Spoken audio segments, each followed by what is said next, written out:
Tudo começou com uma frase que nenhum bilionário estaria preparado para ouvir.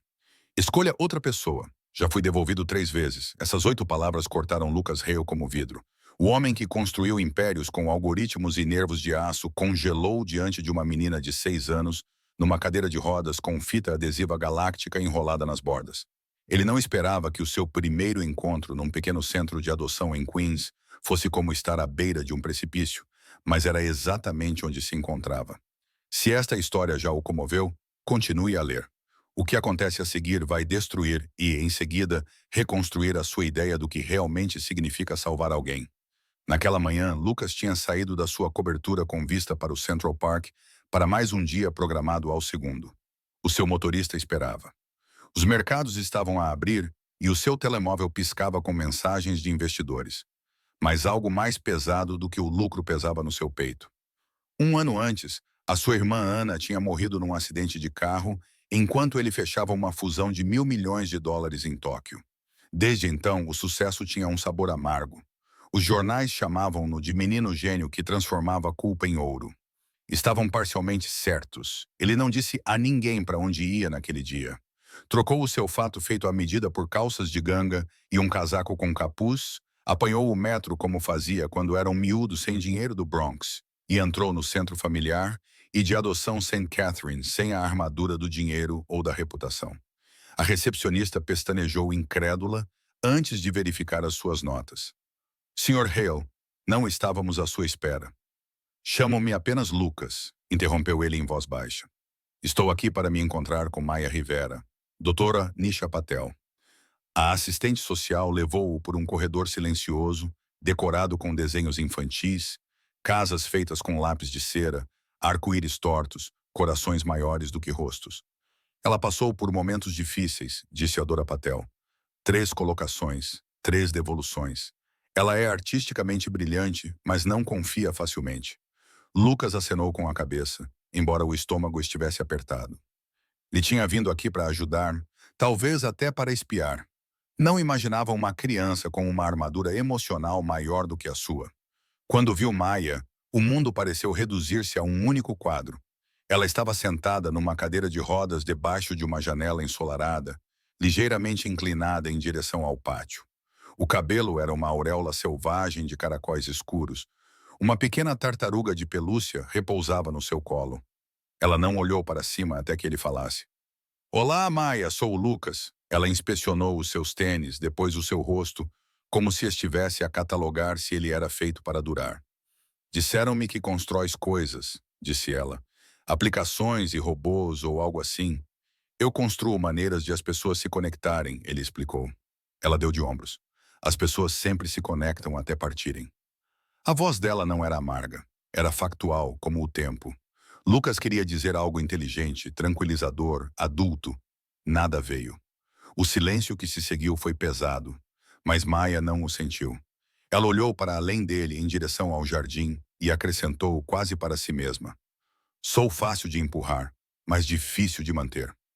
A doutora Patel limpou a garganta, pronta para redirecionar a conversa, mas Lucas ajoelhou-se ao lado da cadeira de rodas. Importas-te que me sente aqui um pouco? Ela acenou com a cabeça. Conversaram sobre tartarugas, sobre como o rádio das enfermeiras noturnas tocava jazz antigo, sobre por que as nuvens às vezes pareciam continentes.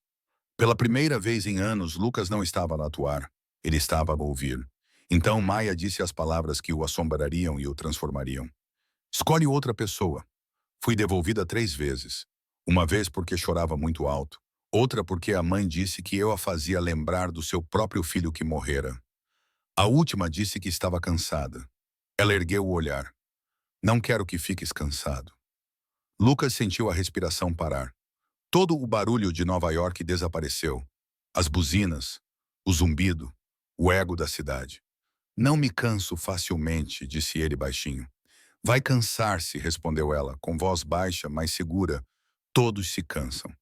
Ele tentou sorrir, mas a sua visão ficou embaçada. Virou a cabeça, piscando com força.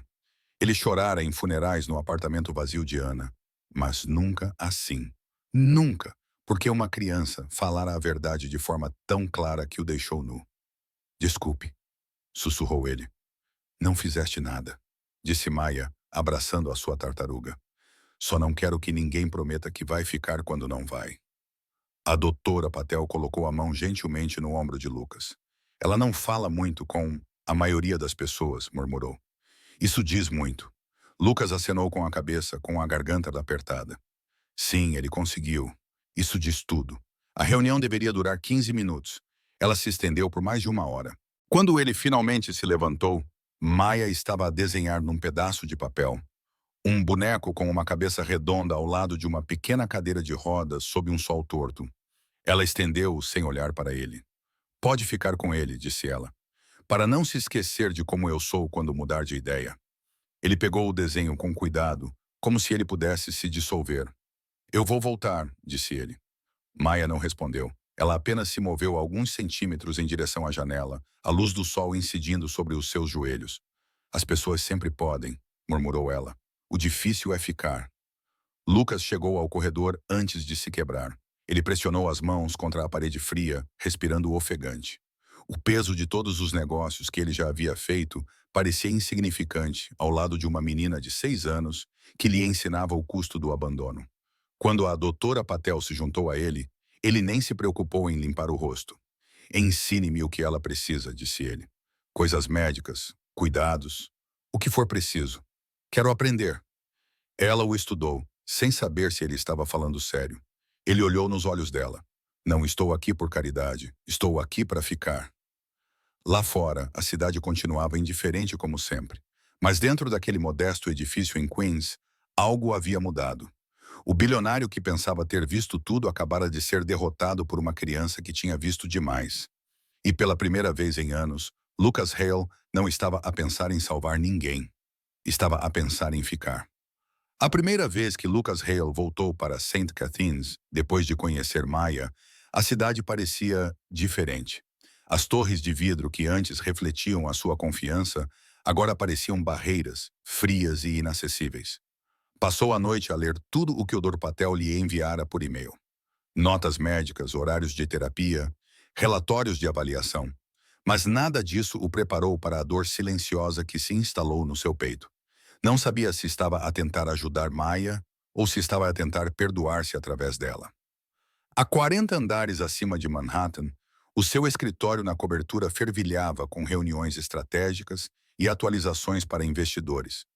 Mas mesmo ali, no alto zumbido do sucesso, ele continuava a ouvir a voz dela escolher outra pessoa. Não era uma acusação. Era exaustão. As palavras agarravam-se a ele como fumo.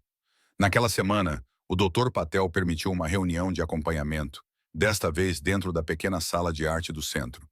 Lucas veio vestido com roupas simples novamente, mangas arregaçadas, tênis arranhados de andar pelas calçadas lá fora. Maia estava em uma mesa baixa coberta de lápis de cor. Ela não olhou para cima quando ele entrou. Seu cabelo estava preso em 2 tranças desiguais, e a mesma tartaruga estava sentada ao lado de um novo desenho, uma casa com a porta aberta e sem pessoas dentro. Oi, Maia, disse ele suavemente. Trouxe os chips de banana da terra, dos 2 tipos. Ela olhou para cima com uma expressão indecifrável. Lembraste-te. Tento lembrar-me das coisas importantes. Ela voltou a olhar para o seu desenho. Isso é bom. As pessoas esquecem-se mais depressa do que prometem. Lucas sentou-se à sua frente. O Dr. Patel diz que gostas de pintar. Gosto quando ninguém está a ver, respondeu ela, sombreando o céu com um roxo escuro. Então, imagina que não estou aqui. Ela fez uma pausa e depois recomeçou. Isso é fácil, disse ela baixinho. A maioria das pessoas já faz isso. Lucas sentiu aquela frase como um golpe no coração. Mas ele não tentou confortá-la com palavras. Ele apenas abriu o saco de chips, empurrou-os em direção a ela e começou a desenhar num pedaço de papel. Linhas desajeitadas, uma tartaruga com uma pequena capa de super-herói. Quando ele ergueu o papel, Maia tentou não sorrir, mas os cantos da boca a atraíram. O Dr. Patel, observando da porta, sussurrou para um assistente. Ela nunca sorriu para um novo visitante antes. Mais tarde, durante o café na sala de descanso do centro, o Dr. Patel explicou melhor. Maia tem espinha bífida. Ela consegue fazer a maioria das coisas sozinha, mas as transições são difíceis. Os cuidados médicos são caros, A parte emocional é ainda mais difícil. 3 colocações fracassaram. Uma família não entendia as visitas ao hospital, outra não conseguia lidar com o horário da terapia. Ela parou de chamar qualquer pessoa de mãe após o segundo retorno. Lucas ouviu em silêncio. Ela sabe que sabe tudo o que o Dr. Patel disse? Ela ouve o que os adultos não dizem. Lucas assentiu, com os olhos baixos. Quero entender como são os dias dela, as suas rotinas, os seus medicamentos, os seus gatilhos. O Dr. Patel ergueu uma sobrancelha. Está a falar a sério o suficiente para aparecer, disse ele. Ensina-me. Nas semanas seguintes, Lucas voltou discretamente, sem câmaras, sem relações públicas.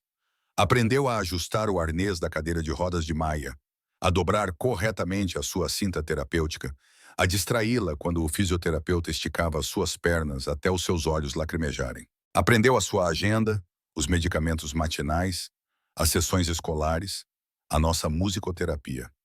Todas as noites, sentava-se à janela, contemplando as luzes da cidade, repetindo as palavras dela.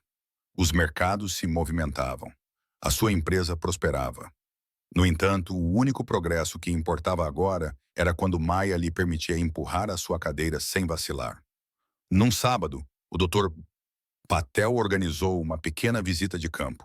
O arquivo de Maia chamava isso de reintegração na comunidade, 1 hora fora do centro com um visitante de confiança.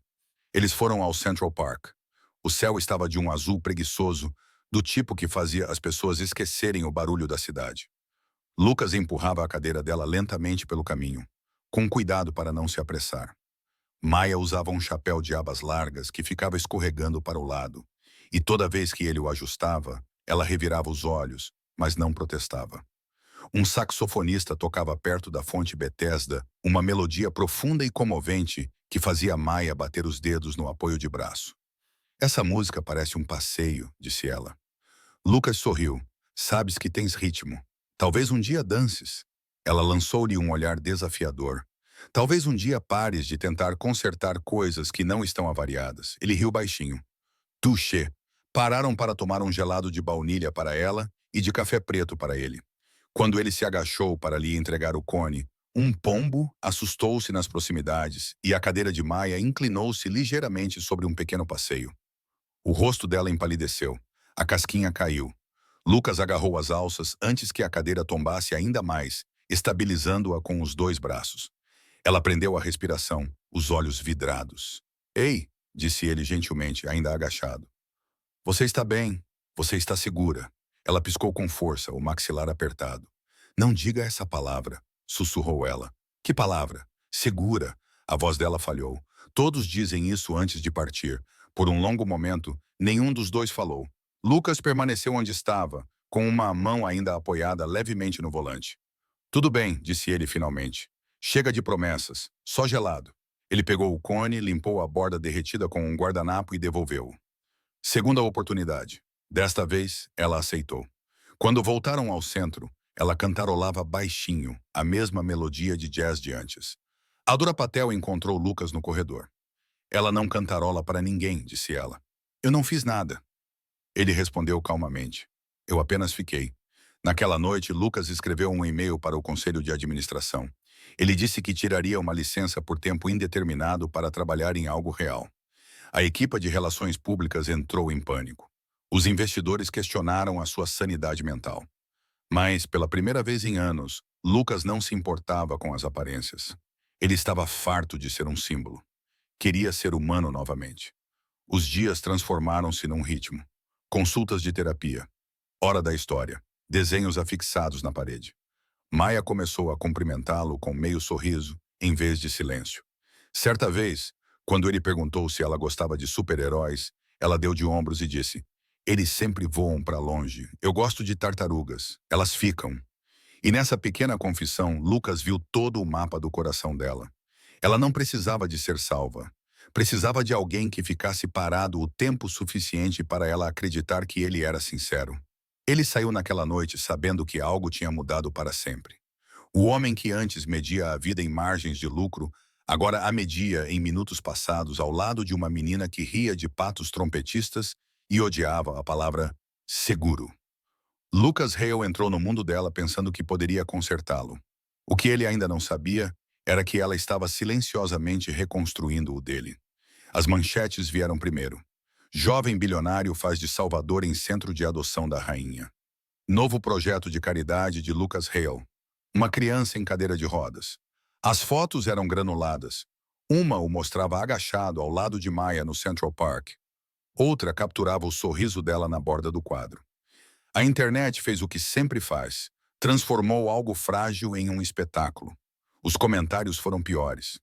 Manobra publicitária. Culpa com boa iluminação. Deixem o homem comprar a redenção se ele puder pagar. Lucas não leu todos, mas os poucos que chegaram até ele o atingiram mais do que ele esperava. Ele passou anos a controlar a sua imagem, construindo um legado de ventos limpos e manchetes incisivas. Agora, tudo o que ele queria era desaparecer delas. No entanto, quando a doutora Patel ligou naquela noite, com a voz calma como sempre, ela não mencionou a mídia. Maya viu as notícias, disse ela. Ela perguntou se você era famoso. Ele fechou os olhos, apertando a ponte do nariz. O que você disse a ela que você costumava ser? Era a verdade mais gentil possível. Lucas decidiu que a única maneira de abafar o barulho era agir, não falar. Comprou um antigo prédio de tijolos marrons em Brooklyn Heights, não do tipo elegante que aparece nas revistas, mas um com degraus lascados e um quintal cheio de era teimosa.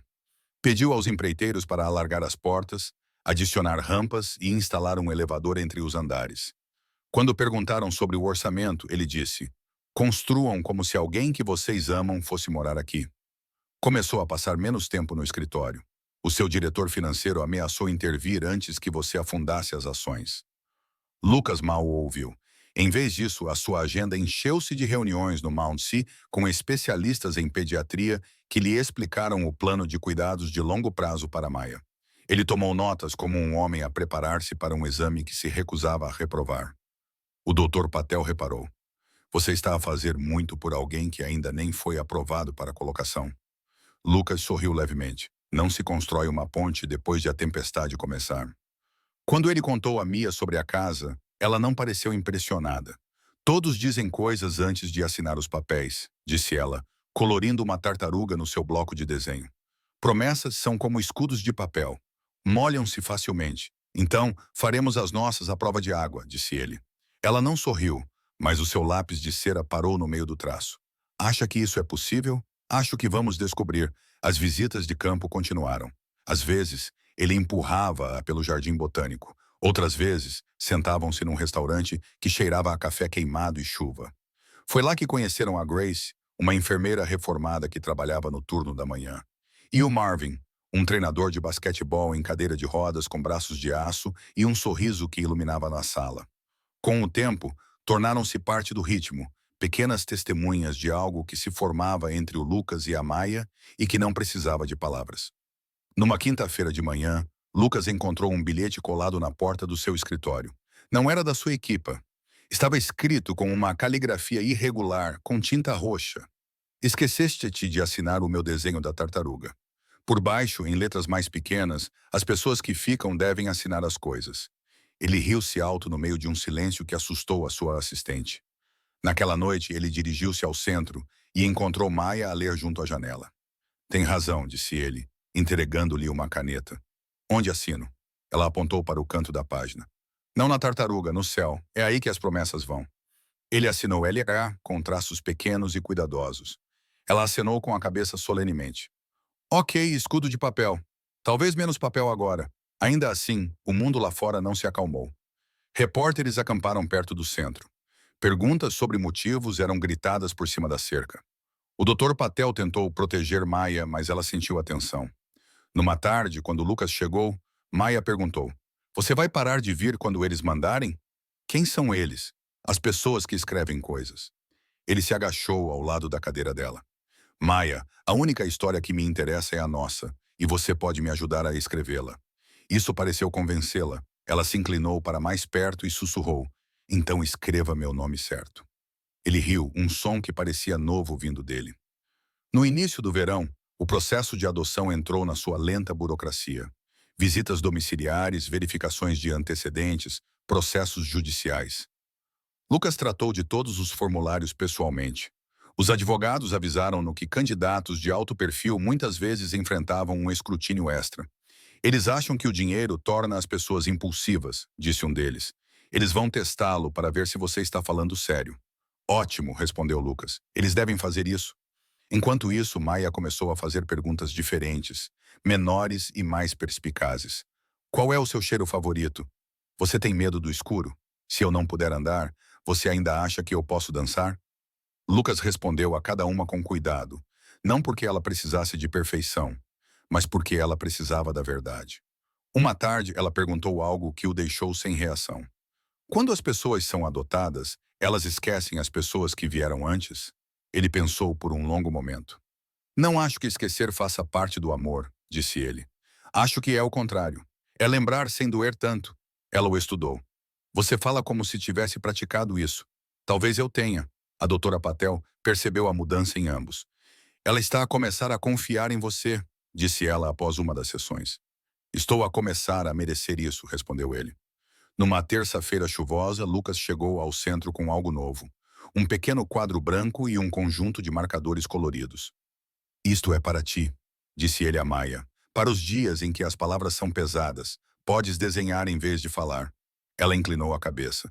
Ou podes aprender linguagem gestual, sugeriu ela. Para o caso de eu não querer falar. Ele pestanejou, surpreendido. Sabes algumas coisas, disse ela, movendo os dedos rapidamente. Obrigado. Ele copiou o movimento dela desajeitadamente. Ela riu. Acabaste de dizer banana. Acho que vou precisar de praticar. Ele sorriu. Ainda bem que sou uma professora exigente. Naquela noite, Lucas dirigiu para casa sob a chuva, as luzes da cidade refletindo em listras no seu para-brisa. Pela primeira vez desde a morte de Ana, ele não se sentia assombrado.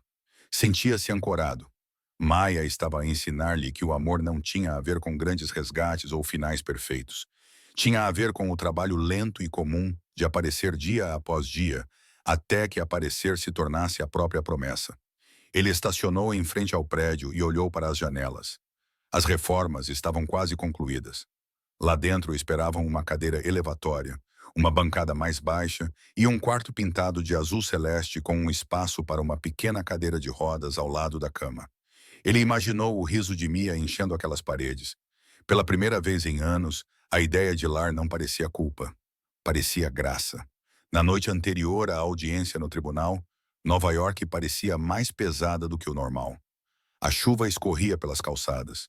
Os semáforos pareciam manchas difusas no vidro molhado. Da janela do seu escritório, Lucas observava a cidade pulsar lá embaixo, implacável, viva, indiferente. Ele construíra o seu império com base no controlo de números que nunca mentiam. Mas agora, enquanto trovões ressoavam sobre o East River, tudo o que ele aprendera sobre poder não significava nada. O futuro de Maia dependia de uma pilha de papéis e do julgamento de algumas pessoas sobre o seu coração. A ligação fora recebida naquela tarde. Uma antiga família adotiva apresentara uma objeção. Eles alegavam que Maia tinha instabilidade comportamental e dificuldade em criar laços afetivos. Palavras escritas por estranhos que não conseguiam lidar com a sua coragem disfarçada de rebeldia. Era o suficiente para congelar o processo de adoção até que um juízo revisasse.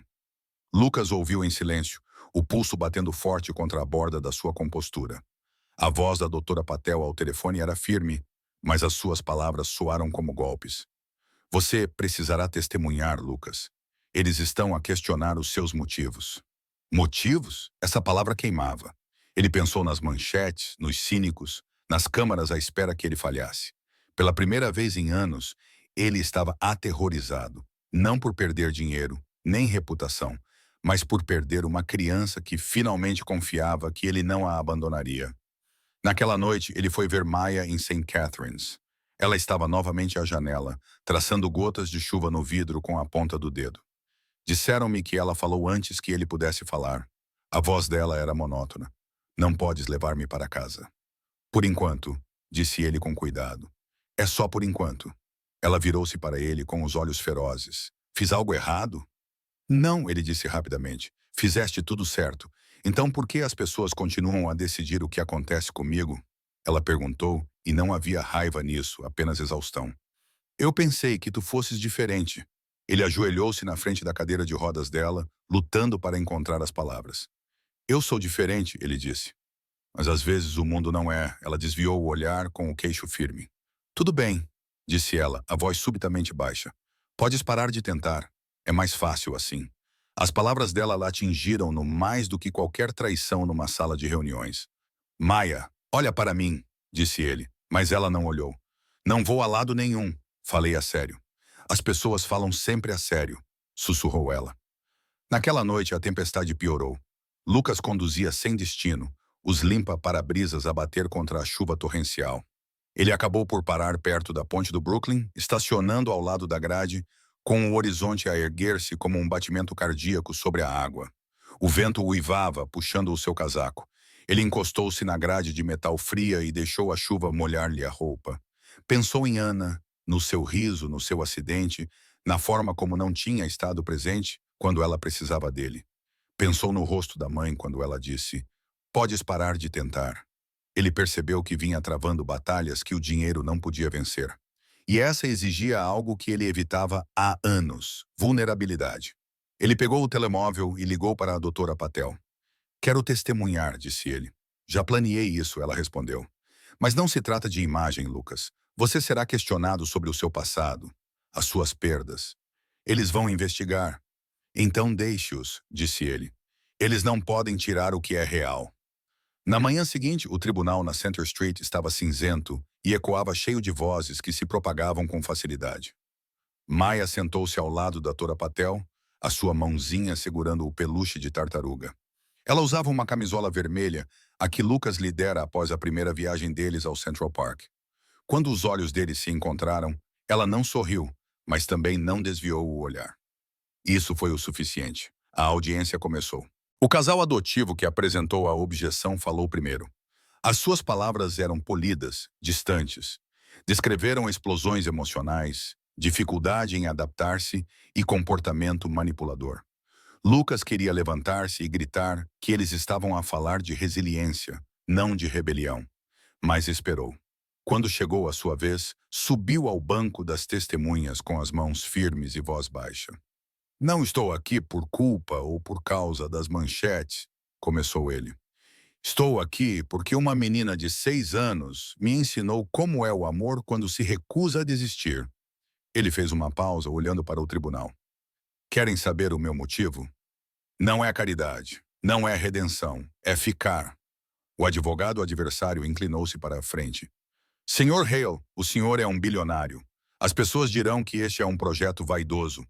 O que o senhor tem a dizer sobre isso?" Lucas olhou para Maia. Os olhos dela estavam fixos nele, silenciosos, mas fortes. "Eu digo que eles nunca a conheceram", disse ele simplesmente. "Porque se a tivessem conhecido, saberiam que não se trata de salvar ninguém. Trata-se de aprender a estar presente para alguém que deixou de esperar por si." Por um momento, o tribunal ficou em silêncio. Até o escrivão parou de digitar. Quando a audiência terminou, a juíza disse que precisava de tempo para deliberar. Horas depois, enquanto Lucas esperava no corredor, Maia aproximou-se dele com a cadeira de rodas. "Falaste muito", disse ela, num tom meio brincalhão, meio aliviado. "Faço isso quando estou nervoso", admitiu ele. Ela acenou com a cabeça. "Não parecias nervoso." "Eu estava", disse ele. "Tu fazes-me corajoso." A chuva tinha começado novamente quando saíram do prédio. O céu estava cinzento e nebuloso. Lucas empurrou a cadeira de rodas dela em direção ao carro, mas a meio das escadas, ela deteve-o. "Se eles disserem que não", perguntou ela baixinho, "tu ainda assim voltarás?" Ele abaixou-se para ficar ao nível dos olhos dela. "Se eles disserem que não, voltarei amanhã. E no dia seguinte, até que eles digam que sim." Ela observou-o por um longo momento, da maneira que só ela sabia, avaliando a verdade como uma cientista. Finalmente ela acenou com a cabeça. "Está bem, então vou esperar." Naquela noite, Lucas não conseguiu dormir. A cidade brilhava através da chuva na sua janela, batendo no vidro como dedos a pedir atenção. Ele olhou para o esboço que Maia tinha feito semanas antes, as duas figuras esqueléticas sob um sol torto, e percebeu algo. Toda a sua vida ele tinha construído muros para manter o controle, e agora a barragem estava a romper. Mas, em vez de se afogar, ele sentiu-se livre. Quando o telefone tocou ao amanhecer, o seu peito apertou. Era a doutora Vatel. A juíza tomou a sua decisão, disse ela. A sua voz tremia ligeiramente. A primeira falha que ele já tinha ouvido nela. Ela aprovou a colocação. Lucas, está feito. Por um momento, ele não conseguiu falar. Sentou-se na beira da cama, respirando, tremendo, com os olhos molhados. Lá fora, a chuva começou a diminuir e a luz do sol penetrava pelas nuvens. Ele sussurrou as únicas palavras que lhe vieram à mente. Conseguimos, Maya. Finalmente ficamos. Mais tarde, naquela manhã, em St. Catherine, quando ele chegou para lhe dizer que Maya não precisava de palavras, ela viu em seu rosto a maneira como as pessoas reconhecem o lar antes mesmo de entrarem. Ela não chorou. Simplesmente segurou a mão dele e disse: Demoraste muito tempo. Ele riu, com lágrimas a escorrerem livremente. Sim, disse ele, ajoelhando-se ao lado dela, mas não vou embora novamente. O dia em que Maya se mudou para a cidade parecia mais calmo, como se Nova York tivesse parado para respirar. Lucas Hale ficou à janela do prédio, observando a lenta aproximação da carrinha branca de St. Catherine. Era o início da primavera. As árvores ao longo da rua estavam começando a florescer, suas pétalas flutuando pela calçada como confetes macios. Ele passou meses a preparar-se para este dia, projetando, renovando, planejando. Mas nada o preparou para o tremor nas mãos ou para a forma como o coração dele disparou quando a porta se abriu. Maya desceu a rampa vestindo uma jaqueta jeans sobre um vestido amarelo, com a sua tartaruga de pelúcia orgulhosamente empoleirada no colo. Você mora aqui? Perguntou ela, os olhos percorrendo a casa. Sim, respondeu Lucas, mas está prestes a ser a nossa casa. Ela olhou para as janelas altas e a era trepadeira, com uma expressão indecifrável no rosto. Parece velha, disse ela finalmente. Velho significa que já viu muita coisa, respondeu ele. E ainda está de pé. A doutora Patel saiu atrás dela carregando uma pedra e um sorriso que demonstrava orgulho e alívio. Acho que vais gostar do quintal, disse ela a Maya. É cheio de luz solar.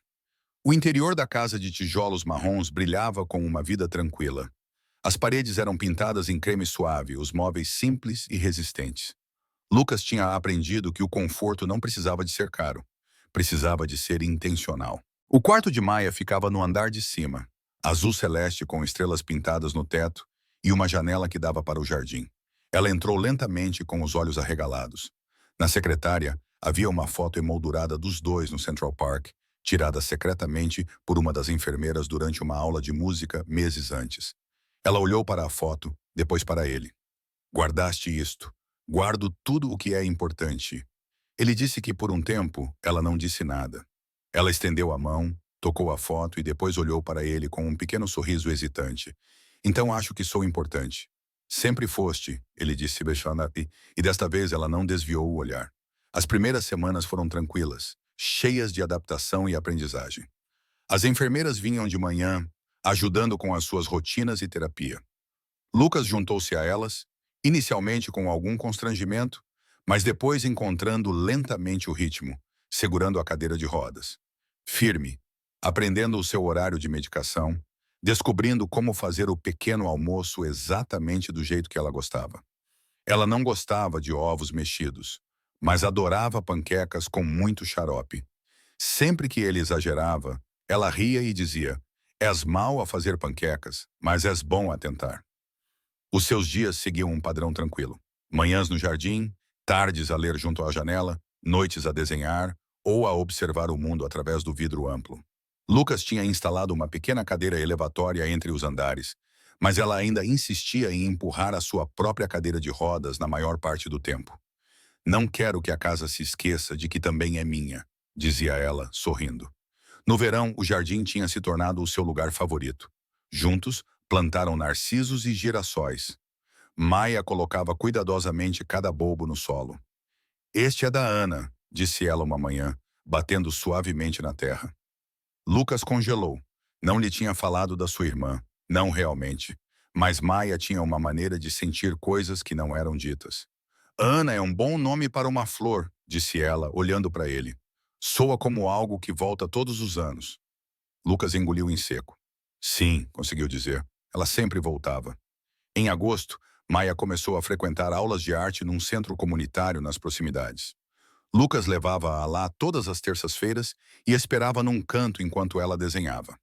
Na primeira semana, ela recusou-se a mostrar o seu trabalho.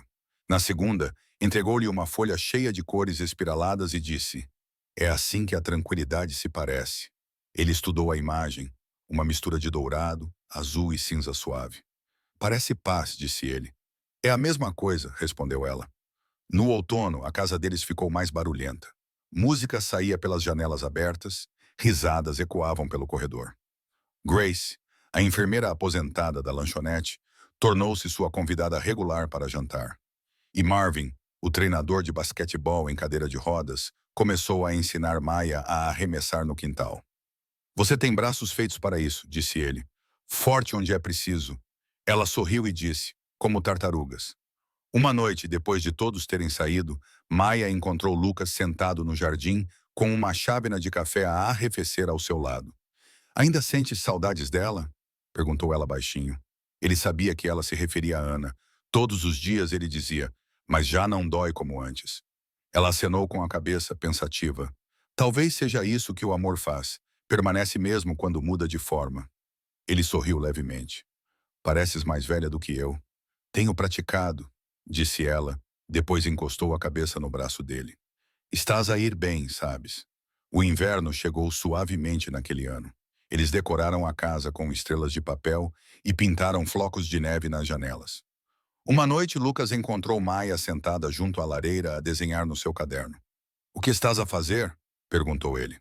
"Uma carta", disse ela, sem levantar os olhos. "Para quem?" "Para mim", disse ela, "para não me esquecer desta parte." Ele não pediu para ver, mas mais tarde naquela noite, depois de ela ter ido para a cama, encontrou a página deixada sobre a mesa. Na sua caligrafia irregular dizia: "Querida eu, agora está tudo bem. Não precisas de ser corajosa o tempo todo. Algumas pessoas ficam." Ele dobrou-a cuidadosamente e guardou-a na carteira. Um ano se passou. Numa tarde ensolarada de primavera, eles estavam juntos na linha alta, com a cidade se estendendo infinitamente ao seu redor. Uma borboleta azul clara e trêmula pousou na roda de Maya e ficou ali. Ela a observou em silêncio. "É a Ana", disse ela baixinho. "Ela nos encontrou." Lucas olhou para o céu e sorriu. Sim, ela sempre encontra um jeito. Na semana seguinte, a escola de Maya organizou uma exposição de arte no Lincoln Center. Ela vinha trabalhando na sua obra há meses, mas se recusava a deixar Lucas vê-la. Quando a cortina se abriu, a sua pintura preencheu a tela atrás dela, uma tela grande e vívida de uma tartaruga com rodas coloridas como uma galáxia. Um homem e uma menina estavam ao lado dela, sob um campo de estrelas. O título dizia Ficar. Os aplausos foram estrondosos, mas os olhos de Maya estavam fixos nele. Depois do espetáculo, ela entregou-lhe um papel dobrado com os cantos manchados de tinta. "É o meu novo currículo", disse ela, "caso alguém pergunte o que eu sei fazer." Ele abriu-o. "Eu posso rir novamente. Eu posso amar. Eu posso ficar." Ele ficou em silêncio por um longo tempo. Apenas a puxou para perto, com a voz embargada, e sussurrou: "Esqueceste-te de uma coisa." Ela olhou para cima. "O que podes ensinar?", disse ele. "Também me ensinaste a ficar." Naquela noite, enquanto dirigiam para casa pelas luzes da cidade, Maya encostou a cabeça na janela. "Ei, Lucas." "Sim, não escolhas outra pessoa." Ele sorriu. Nunca. No silêncio que se seguiu, as ruas brilhavam e o mundo zumbia suavemente à sua volta. Não era o som da riqueza, do poder ou da redenção. Era o som de duas vidas finalmente a aprender a respirar no mesmo ritmo. Os narcisos voltariam a florescer. Em breve, a tartaruga voltaria ao seu lugar junto à cama e a casa que antes ecoava com silêncio continuaria a encher-se de risos. O amor não tinha substituído a dor. Tinha a reescrito. E nessa reescrita, ambos finalmente encontraram o que lhes faltava. Não um milagre, não um resgate, mas o longo e brilhante depois. No final, Lucas Hale, o homem que antes media a vida por números e manchetes, encontrou significado não na fortuna, mas no ato silencioso de permanecer. O que começou como uma visita a um centro de adoção tornou-se uma jornada de cura para ele e Maya Rivera. A menina que se recusava a acreditar em promessas até que alguém finalmente cumprisse uma. Juntos, eles construíram mais do que um lar. Construíram um espaço onde a dor aprendeu a conviver com a alegria e onde o amor significava estar presente mesmo quando não era fácil. O riso de Maia preencheu o silêncio que antes era dominado pela culpa dele. E a paciência de Lucas deu a ela a única coisa que ela nunca tivera antes: permanência. A história de Lucas e Maia nos lembra que a redenção não vem de grandes gestos ou finais perfeitos. Ela vem da presença. Não é preciso ser rico para mudar uma vida. Basta permanecer quando seria mais fácil ir embora. Num mundo que celebra o sucesso instantâneo e as soluções rápidas, esta história pede-nos para desacelerar, ouvir e amar com intenção. Se esta história tocou o seu coração, inscreva-se e junte-se à nossa comunidade. O seu apoio ajuda-nos a partilhar mais histórias que curam, inspiram e nos lembram do poder de permanecer quando é importante.